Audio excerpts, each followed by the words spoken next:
Over my years of studying consciousness and perception and peak performance, one of the interesting things that I learned is a belief that I think is the most empowering belief that we can hold as human beings. And one of the interesting things about that is that it's not a belief about the world, but it's a belief about our beliefs.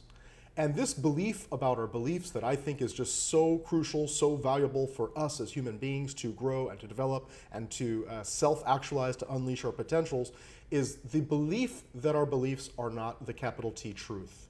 To recognize that not only are they not the capital T truth, but they cannot be. To quote Alfred Korzybski, the founder of General Semantics, one of the grandfathers of the fields of neurolinguistic programming and neurosemantics, the map is not the territory. And to think that a map is the thing that it is mapping would be a big mistake because, well, the world is constantly changing and moving and evolving and growing, and the map is pretty much rigid unless we go in and we actually update it consistently. But even if we did, that map would never be rich enough to be the territory itself. And so when we get rigid in our maps, our beliefs of the world, it leads to this kind of dogmatism, this closedness to the reality beyond our skin, beyond our nose and toes, and it actually stops us from learning.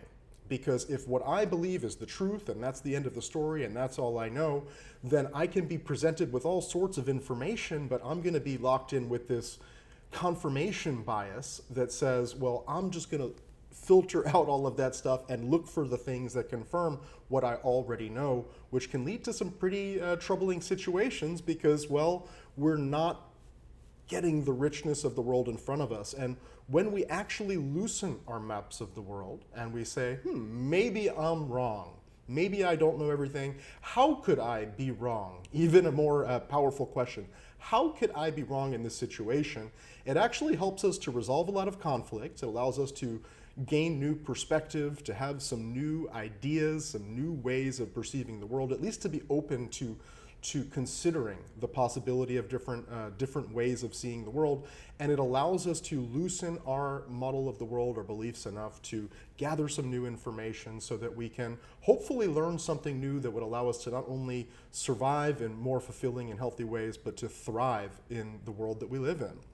So I hope you found this video valuable. Again, it's the point is that our beliefs are not the reality. Our beliefs are just maps of the world. And when we learn how to hold our beliefs loosely, and especially not to over-identify with them, but just to hold them as models of the world, as tools that I use to guide the way that I respond in the world, and to have the potentiality always to have them be updated when receiving new information allows us to be more adaptable, to continue our ever-growing journey as learning beings, and to unleash our potential much more efficiently, much more effectively on our journey of learning and growing.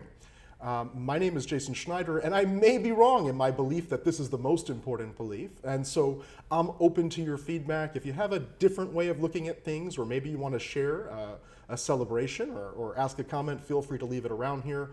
My specialty is working with coaches, leaders, and personal developers to teach them coaching skills that they can use to unleash their own potential, as well as coaching others to unleash their potential using, again, these coaching skills, neurolinguistic programming, neurosemantics, and self-actualization psychology. I hope you found this video valuable, and I hope to see you in the comments section in a future video and perhaps a future course.